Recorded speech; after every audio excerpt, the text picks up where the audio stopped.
Financial planning and security can sometimes be seen as a moving target. The rules change constantly, and you need guidance to stay ahead of the market moves. This is the Lebenthal Report with Mikhail Hartzman and Dominick Tavella.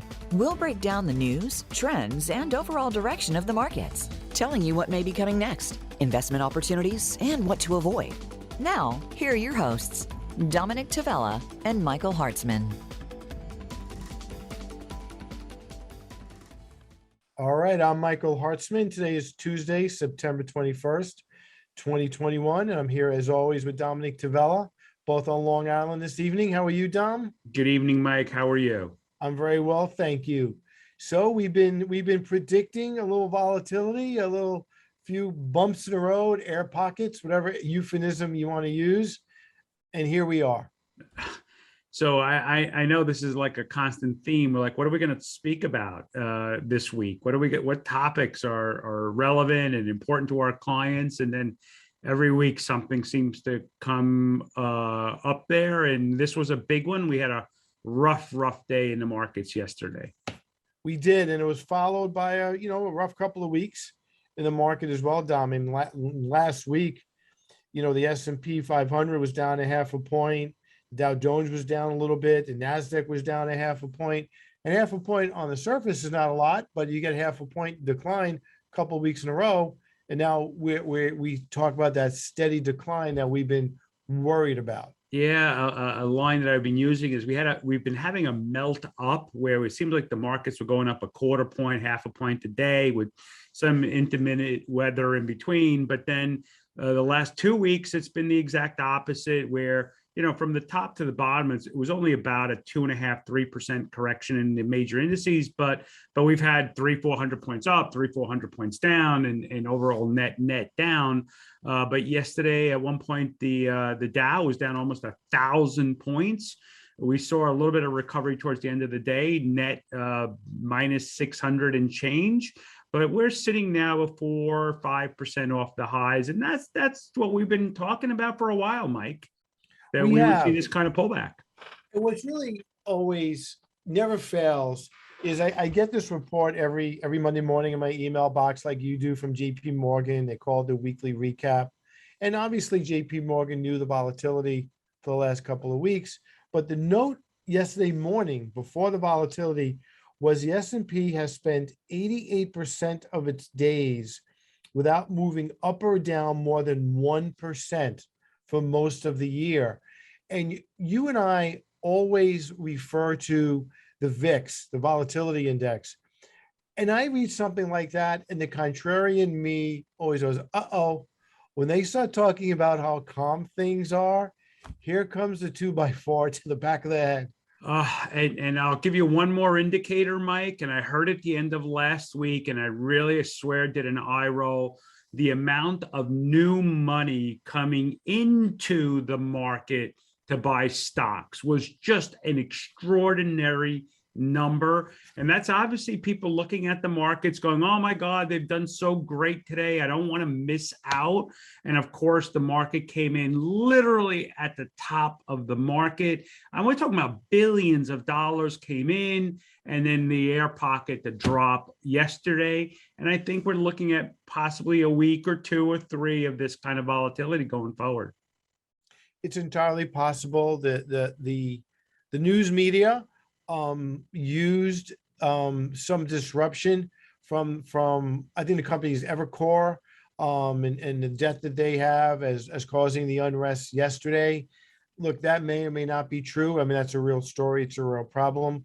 But, the media always has to pin a reason on why the market goes down. And maybe sometimes the reason is it just can't always go straight up either. Yeah, look, you brought it up, Mike. We've gone over 10 months without more than a 5% correction overall in the S&P 500.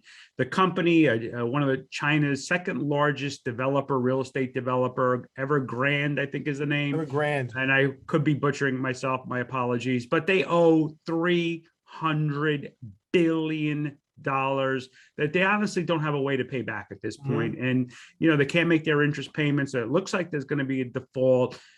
the company itself is one thing, but who lent them the money, the banks, the investors, the institutional money managers that put money there, the hedge funds that put money there.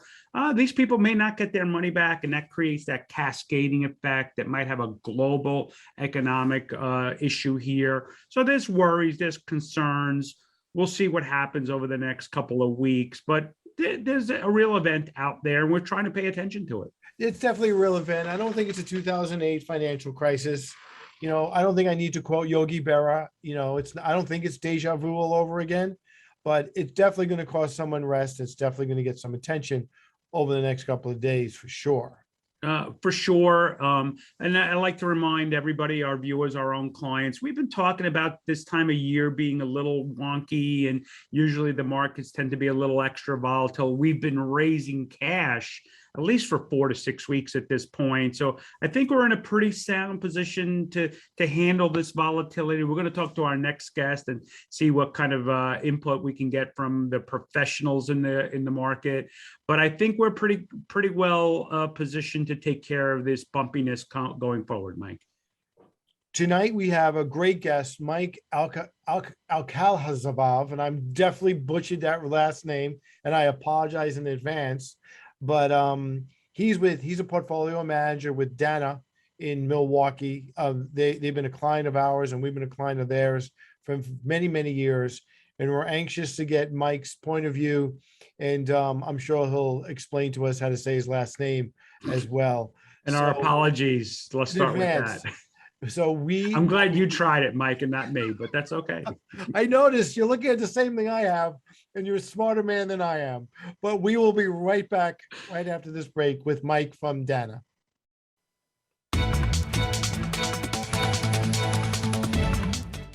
Are you paying federal taxes on your cash? I work hard for my money that I keep in cash, and for the life of me, I can't imagine why anyone would want to pay federal taxes on their cash.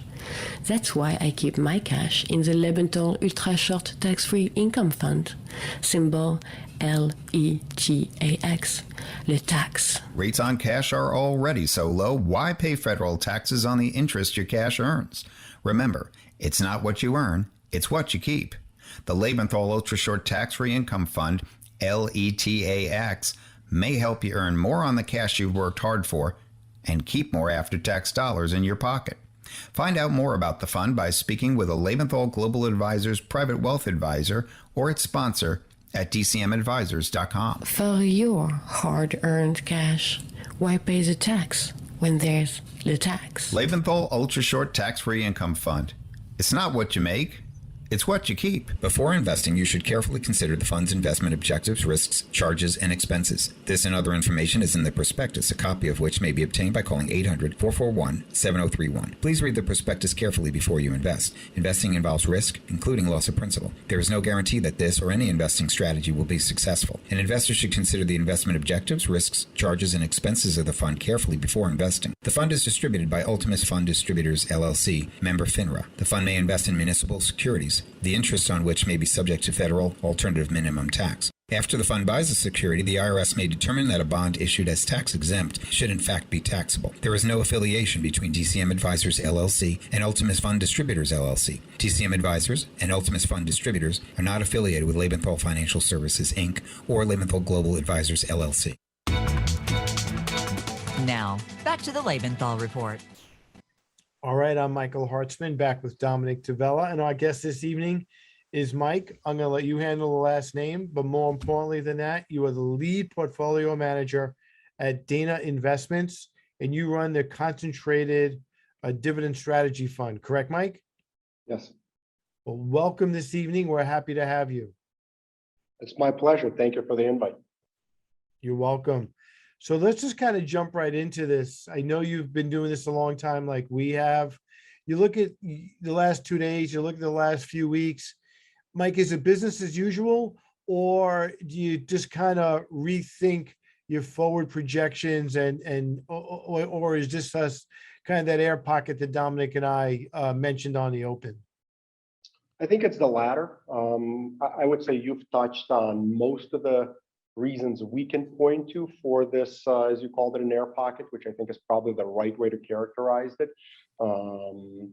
Evergrade is kind of the most obvious thing to point to on Monday because that was the big news item over the weekend as the market opened on Monday, and as the largest developer in what is probably the largest residential housing market in the second largest economy, it's important.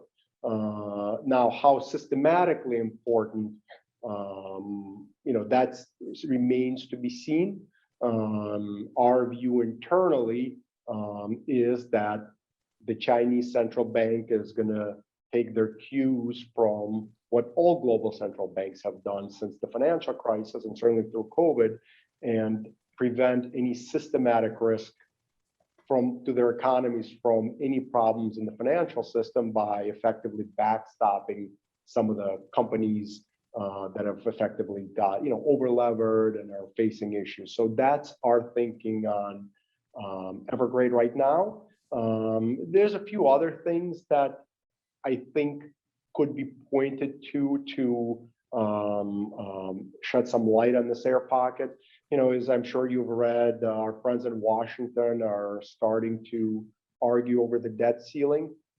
That's certainly not going to be a positive if that continues and gets worse. We've lived through a few of those over the last 10 years or so, and they're typically not positive in the short term, but they always seem to figure it out and get it done. In terms of growth, earnings growth, the last quarter in terms of reported earnings growth has probably been the strongest of anybody that's still investing professionally or personally, because of course we were comping Q2 of 2020 where most of the economy was shut down. So that's why those growth numbers look so strong on a year-over-year basis. The S&P still expected to grow for the rest of the year and next year and the year after that. But it seems like a few companies that are particularly exposed to the semiconductor supply chains and just supply chains in general and commodity costs have come out and sort of guided down a little bit. And that's never a positive. And then finally, I would say, and this is purely anecdotal from sort of comments that my colleagues and I have shared over the last month or so, and just friends and former colleagues in the business, it seems like a lot of people have watched these consistent new highs, and I think we got 51 or 52 before, as we got the September peak on the S&P, and been sort of thinking, when are we going to get the sell-off? When are we going to get this little bit of a sell-off and sort of waiting for it? So I think it's a combination of all those things that have probably caused this little spike in volatility that we've had in the last couple of days.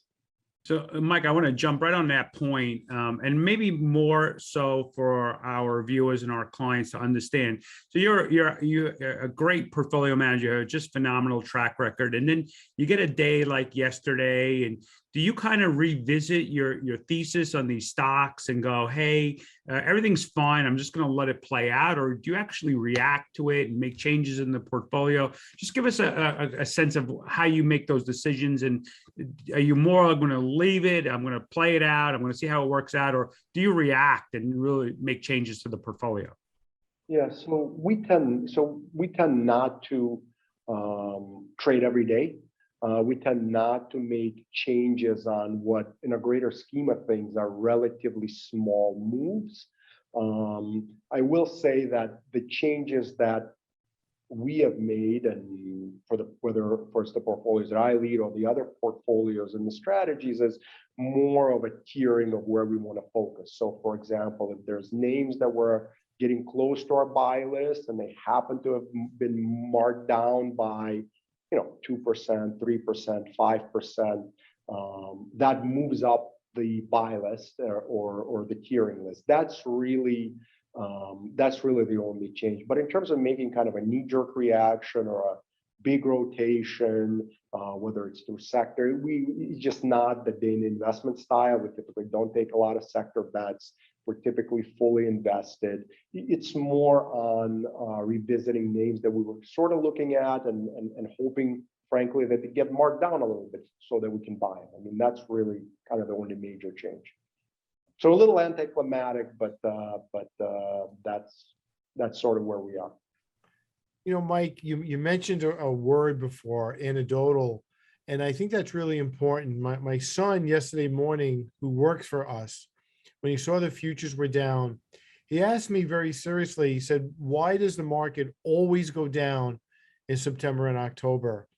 And I tried to explain to him the market always doesn't go down in September and October. It's a little bit of a misnomer, but that's one of those anecdotal factoids that are out there that do sometimes create a little bit of a self-fulfilling prophecy. But, you know, again, for the benefit of our viewers, could you kind of shed a little light on that? How there's no switch, the market is not scheduled to go down now? Yeah, and I completely agree with you on that comment. I think the perspective that we have and the perspective we try to remind the financial advisors that we work with, but really more to the individual clients for some of the, we do work with some individual clients. There's a lot of randomness in the market. And of course, you know, we're all glued to our Bloomberg screens or CNBC. That's what we do. So of course, we want to try to put an explanation on everything. The financial media, the regular media wants to try to put an explanation on everything.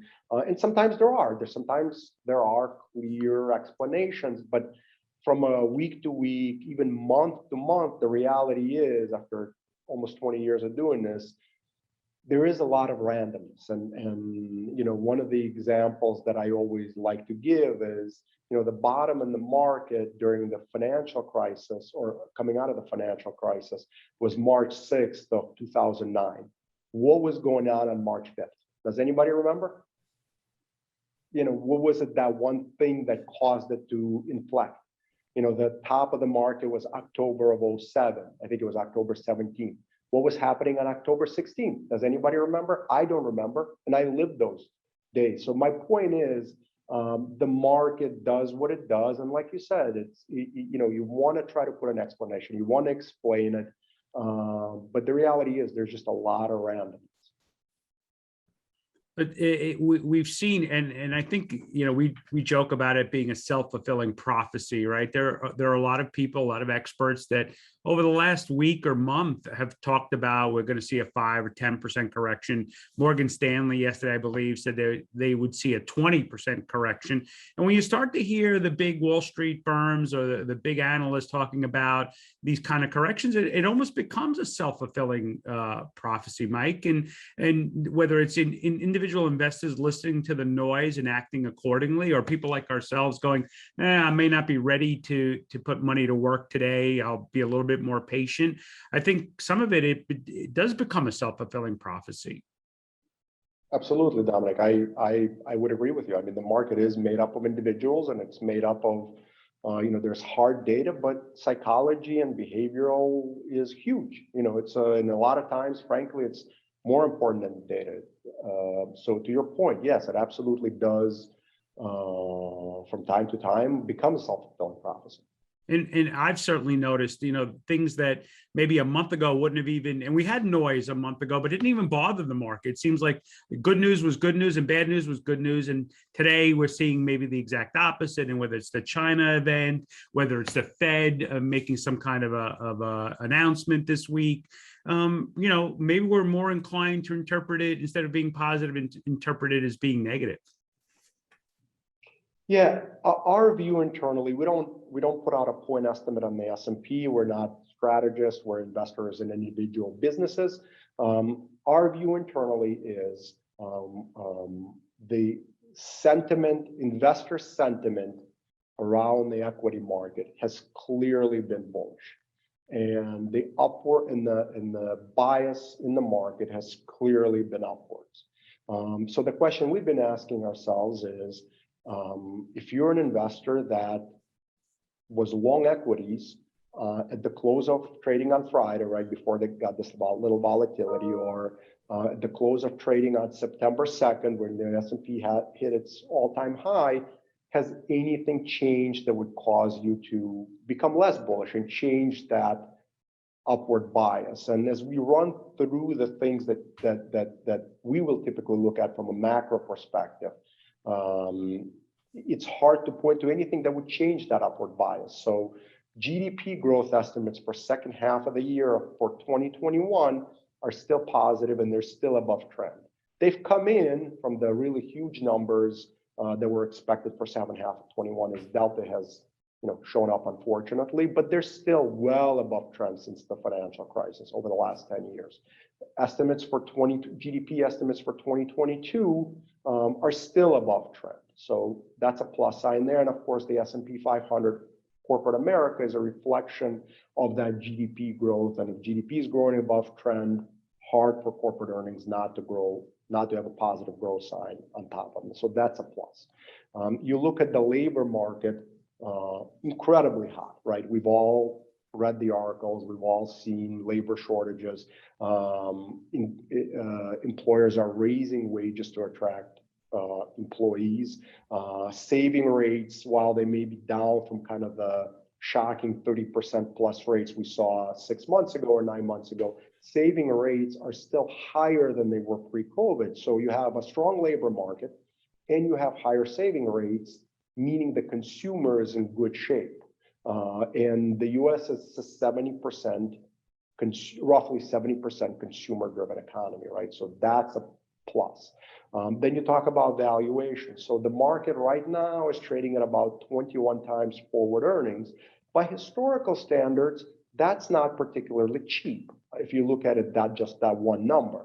However, as you know, and I'm sure you've talked about, investors don't look at that one number. Investors look at that number relative to interest rates, to discount rates. And relative to the ultra low discount rates, valuations are not particularly expensive. So maybe that's a push, right? So maybe that's neither a plus or a minus. And then finally, the fact that one of the things that have been pushing this has caused this upward bias for stocks is the lack of other alternatives. And that still remains the case. So as you kind of work all those data points down from a kind of a top-down macro level, again, if you were bullish and those were the reasons that you owned equities, on the close of trading on Friday or a month ago or whatever, or even 6 months ago, it doesn't seem like any of those things have changed and would cause you to inflect negatively. So Mike, to that point, the Fed meeting's coming up here in a couple of days, and people are going to be watching very closely to what they said. Dominick made the comment a few minutes ago how last couple of weeks, what should have been good news was perceived to be bad news. A couple of weeks ago, we had a number for the GDP that was not as hot as expected. The general perception was that gives the Fed some cover not to raise interest rates. The market actually sold off that day. So you mentioned the Fed briefly. Where do you see the Fed heading in terms of interest rates and what they might do?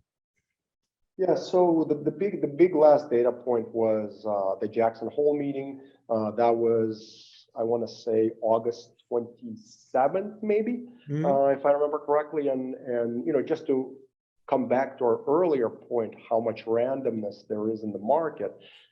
We've just had the biggest liquidity injection that probably anybody that's professionally working has seen in their career, right, through COVID. And the Fed chairman said the words taper at that symposium or meeting, and the market was up 30 points on that day. The S&P was up 30 points. I don't know how many people would have guessed that that was going to happen. And so while some of the data seems to have come in, suggesting that we're maybe seeing a slowdown, on the other hand, we've had pretty decent retail sales. The labor market continues to be hot, which is, obviously a positive sign. So, from our perspective, at least, or my perspective, it's hard to say that there's anything out there that would cause the Fed to get off their track of signaling tapering, and after tapering, potentially even kind of pulling back liquidity a little bit. If anything, what I would say is kind of continued rising inflation expectations, if they're coming from the right places, would sort of give the Fed a runway to try to slowly back away from providing liquidity and kind of monetary support for the account, which would be viewed, I think, as a positive by most investors. I want to bring up one of the comments you made, Mike, was the amount of liquidity that's out there right now in bank accounts, and the fact that there really aren't a lot of alternatives. I could see a 5, maybe 10% pullback, which is what we've been telling clients, but it's hard to envision that if we did get a decent pullback, that a lot of this money that's been sitting on the sidelines is not going to come rushing in and act as a buffer for any real significant correction happening. And that's the experience we've had, right? That's the experience we've had really since probably October or November of last year. Since we've got the vaccine, since clearly everybody got on board with the recovery, or not everybody, but almost everybody got on board with the recovery. Anytime there's been any pullback in the market, investors seem to have rushed back in and provide that support. You talked about some of the interesting kind of retail investor flows data, and we keep an eye on those, but certainly that liquidity seems to be there, and it seems to be providing support. And at this point, it's hard to point to anything that would again inflect that sentiment to the other side. Mike, I want to ask you quickly about Dana's long history with ESG investing. You guys were involved in that category long before it became in vogue or popular, or anybody called it ESG. Right? Exactly. So Dom, you took the words right out of my mouth. So Mike, first, why don't you explain to our viewers and listeners what ESG stands for, and then get into a little bit of Dana's history with that category.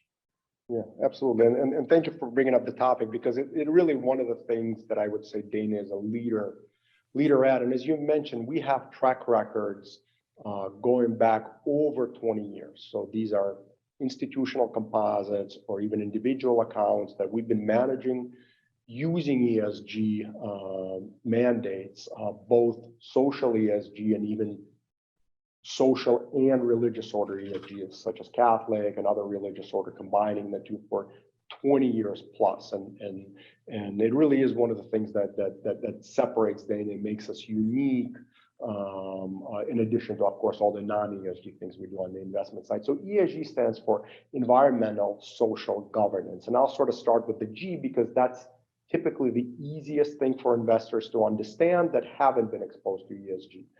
Governance is really the idea that there's specific governance aspects that you look for in the way boards are set up, the way reporting is set up, the way, who makes up that board, how the CEO incentives or management C-suite incentives are done to make sure it aligns with shareholders. So that's the G part. The E and the S part is environmental and social.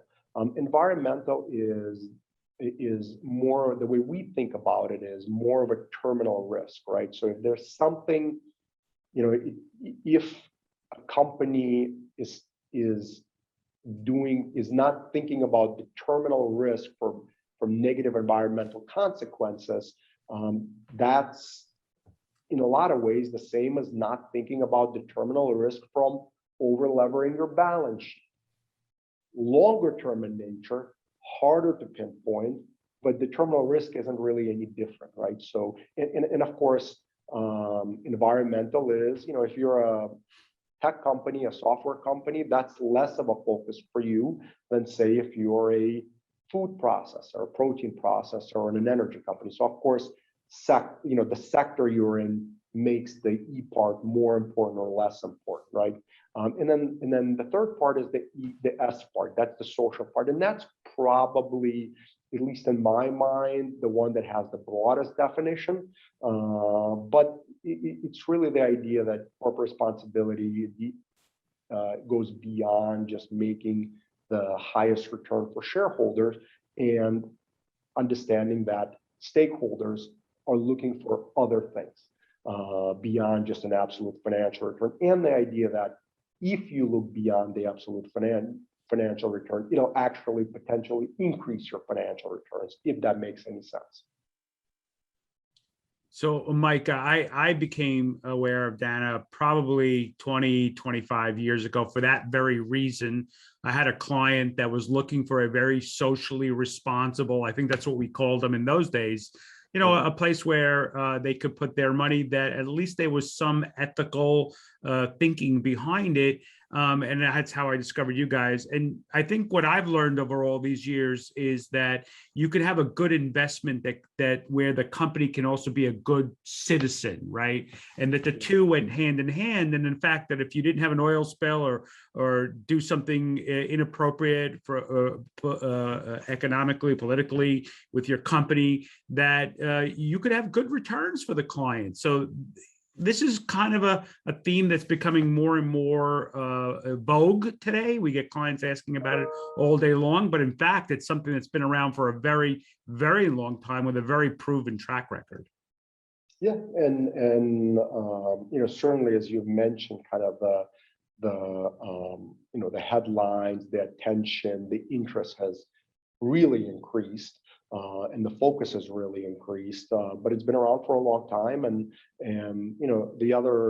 even a more nuanced point is the idea of ESG integration, because a lot of the discussion is a little bit of black and white, right? I have kind of some of the usual suspects that are bad on ESG and some of the usual suspects that are good on ESG, but there's a lot of gray area. And how do you deal with that gray area? And again, it really does matter what sector you're in. The standard you use and the things you care about for, say, an energy or kind of a industrial company should and could be very different than, say, a consumer staples company or a IT company. And that's one of the nice things about our process. It's sector adjusted. It does take those nuances into consideration in the idea of ESG integration, right? This idea that a lot of space is actually, frankly, in the gray area. So how do you integrate ESG discussion and looking at companies? So for example, one of the things that you may want to think about as an investor. So if a company has, say, spends times on ESG, well, what that says is they are aware of what investors want. And that's typically a good thing, right? Because investors drive the stock price. And if they're not, they sort of have their head in the sand. And it doesn't mean that the stock will go down or the business is bad, but that's sort of a data signal about how in tune is management with sort of what's going on in the market and where interest levels are. The other aspect for, say, more consumer-facing companies or highly talent-driven companies, consulting, IT, those kind of businesses, younger people, and of course millennials, and every day they're becoming bigger and bigger part of the workforce. They care about those things a lot more than, say, older people in the older workforce. So if you're recruiting for talent, those ESG signals from the corporate office are a big recruitment signal, and you want your management teams at least aware of them. And if they're not aware of them, that's a signal as well that you should probably take into your consideration when you're analyzing the company. Mike, the country has become so polarized the last couple of years, where I would assume that determining what is proper ESG behavior gets harder and harder and harder. So you mentioned it's a lot of it is gray, and the knee-jerk reaction always is when one side or the other sees a state or a governor or a policy that they don't agree with, their first reaction is, we're going to boycott them. Stop flying American Airlines because they're in Texas and we don't like the new abortion law in Texas. So it's almost, did it reach the point where companies just have to make their own decisions because it's virtually impossible to react to every negative news story, which literally could be daily or weekly? Yeah, and this is one of the things that makes this difficult, and this is one of the things that makes it nuanced. There's two, at least from my perspective, and how we do ESG. One of the other things to keep in mind, you brought up a point of kind of this political news flow and information and reaction. The other variation is at the end of the day, you have a money manager that defines what ESG is, right? So that adds another nuance. And it's a relatively new space, at least for a lot of new people coming into the space. So it just adds a lot of nuance. It adds a lot of definitions where, I may have one definition, you may have another definition of the same thing. The way we've tried to get around it is, one, be data driven. We have something like 6 data sources, probably 100 different data points, and that's part of the investment we make in ESG in the business, and the fact that we've been doing it for 20 years plus. So that, be data driven. The other point is, from a political perspective, we try not to pick a side. Now, you brought up abortion, of course, we have ESG versions that also cater to specific religious clients, and then there's certain mandates that we have. But outside of those, we try not to pick a political side. What we try to do is, I'll give you a good example.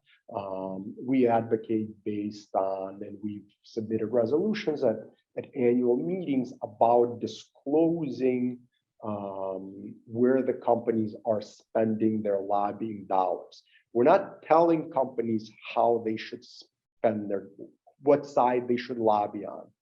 All we're saying is we want to know what you're lobbying on, and we want to be able to make our own decisions based on our client needs and our own definitions. Now, it may be a nuanced point, but that's the way we've tried to do it.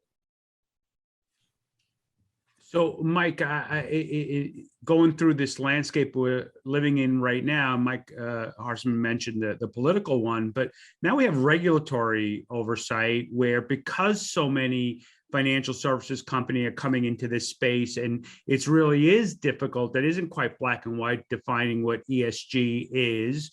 And it seems like every company has their own definition of that. How are you dealing with the regulators that are saying, hey, wait a minute, we're not sure you're quite defining this correctly? How are you dealing with Washington putting their finger here into the pot?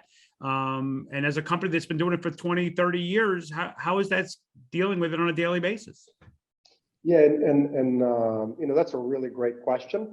I'll be frank with you. From what I've seen, it hasn't been, in terms of kind of overt regulation, here's a specific law that you have to follow, that you want to, if you want to label yourself ESG, at least from what I've observed, that hasn't been an issue. And from what I can tell now, that may be changing. There's been some headlines over the last couple of weeks. A large money manager was labeling their investments ESG and may not be a fully as ESG as they said. So in the future, that may be changing. From what I could tell right now, the quote unquote regulation has been almost self-governing. So there's a number of organizations that are, as far as I know, they're not necessarily linked to a regulatory agency like an SEC, but they're almost unofficial regulatory agencies within the industry. And industry participants know that, for example, we are UNPRI, where we have a strong rating from UNPRI. My understanding is it's not regulatory. It's not a regulatory body in the sense of the SEC, but it's a self-regulatory body for the industry, and the standards to get it are very, very high. So I think that's the path that I've observed that the industry is taking. But if people abuse it, and if people kind of, our industry, so the incentives are there, maybe we will have to see, actual regulators come in. Mike, we have about 3 minutes to go. And before we let you go and ran out of time, we wanted to touch briefly on your concentrated dividend strategy. Our clients love dividends. So could you spend the last few minutes just talking about your portfolio and what the concentrated dividend portfolio is all about? Yeah, so I'll kind of talk about it in broad strokes, and even starting with the name, right? So it's a concentrated portfolio, 25 to 35 stocks. So it's a true actively managed portfolio, high active share. We're stock pickers. That portfolio reflects that. It is the investment process at Dana, it's a relative value process. So it's a value biased portfolio, not deep value, but relative value. And of course, the dividend. So we don't target a specific dividend yield. So we're not saying we're going to yield X. We're targeting a meaningful dividend advantage versus the Russell 1000 value, which is our benchmark, and the broad market, say measured by the S&P 500. And we've meaningfully outyielded that, our benchmark, as well as the S&P 500. Now, one of the, I've been managing dividend portfolios in some shape, way, or form for almost 20 years, as a PM for almost 10 years. And I can tell you, in the space, there's a wide spectrum. On one end of the spectrum, you have the dividend growth managers, and maybe they're focused on higher growth, but maybe not necessarily on providing that meaningfully higher current income. On the other end of the spectrum, you have the managers that want to, that are focusing on printing as high of a dividend yield as they possibly can, but maybe not necessarily as much on growth or the total return of the individual investments they're buying. I would say we're in the middle. So we're definitely providing a meaningful current income increase relative to other alternatives in the equity market. But in the end of the day, it's a total return portfolio, meaning that we expect most of our returns to still come from total return and stock price appreciation, with that added benefit of that higher dividend yield and current income. And of course, some of the things that show up in that portfolio reflected, and just as importantly, things that don't show up in that portfolio also reflect the returns and the experience that investors have. Mike, I hate to tell you this, we are out of time. We made a concerted effort to expand these segments because we literally say every week we're out of time. We wish you had more time. And here we are, we added 20 minutes and we still ran out of time. And we ran out. Mike, I'd love to have you back. And I mean it sincerely. I think the importance of a dividend paying portfolio in the environment we're in right now, where interest rates are so low, is so important to our clients. I think we need to have you back and we can talk more about companies that are paying good dividends and growing their dividends. Absolutely. And certainly enjoyed it. And thank you for having me on. Thank you, Michael. Thanks, Get home Mike. safe, and we'll see you down the road. Thank you. We'll be right back. Financial planning and security can sometimes be seen as a moving target. The rules change constantly, and you need guidance to stay ahead of the market moves. This is the Lebenthal Report with Michael Hartzman and Dominick Tavella. We'll break down the news, trends, and overall direction of the markets. Now, back to the Lebenthal Report. All right, I'm Michael Hartzman, back with Dominick Tavella. And Dom, that interview was just fantastic. You know, there is that frustration in me that we do this every week, Mike. We bring a guest on and we try to rotate the subject so we keep it interesting and fresh and very current, right? And we run out of time every time we run. I have so many questions I want to ask Mike, and we're definitely going to have him back. So many topics to go over, and so relevant to what's going on in the markets today that clients are asking us these questions, right? So I can't wait to bring him back. And what's really interesting to me, and you, and just to give us some context, Dana manages $7.5 billion. Billion. And no one says billion quite like you do. So I think he was just trying to sucker me into doing that, by the way. So I kind of wish you would have said it, but I wound up saying it. But the word that I kept thinking about as I was listening to Mike, as he was talking about the market the last couple of days and weeks, was how calm he was. They manage how much do they manage, Dominic? $7.5 billion. There you go. And he was so calm about his approach. And I think that is the takeaway as our clients are listening. Block out the noise, stay focused, and really stay calm. And look, I'm going to emphasize to you the point you just made, Mike. Sorry for doing it, but look, there'll be good days and bad days. You and I have both been in the industry over 30 years. I'd like to think we've seen, I don't know if we've seen it all, but we've seen a lot over these last 30 years. And that this too shall pass, right? But we try to get ready for the bad weather. We try to prepare our clients for the bad weather. And when it happens, maybe the storm isn't as bad as we thought, or we were prepared for it, we can get through it. These people at Dana have been doing it for a very long time. They do so much work on these individual companies that they invest in. They do so much research. They have so much confidence that these companies will be able to survive the storm. It gives me a feeling of comfort to know that we work with these people and that they're doing the right thing for our clients.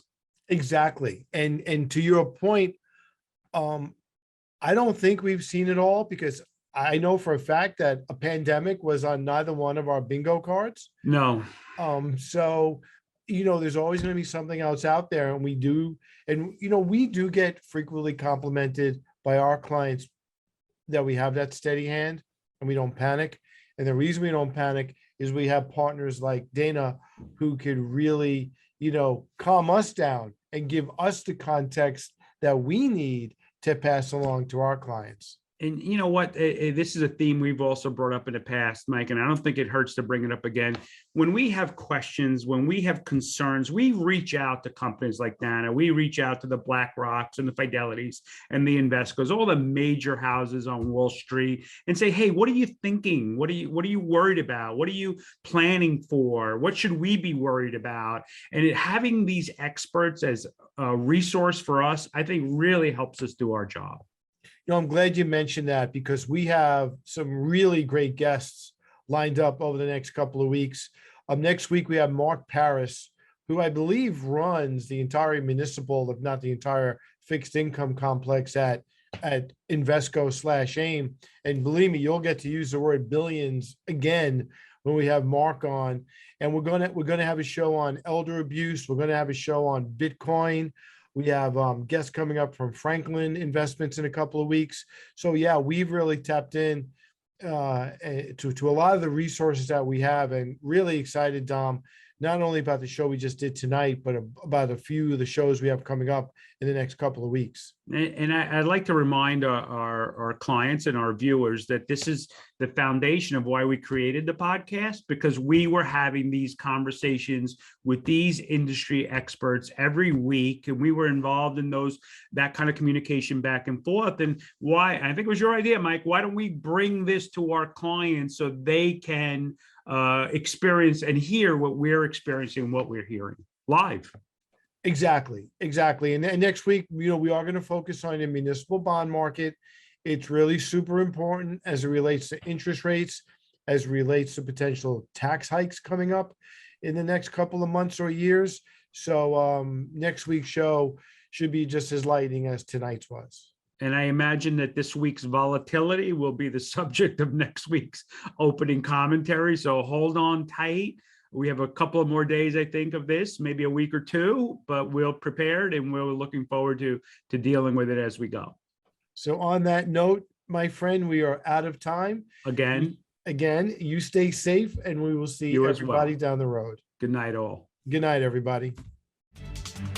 Thanks for tuning in to the Lebenthal Report.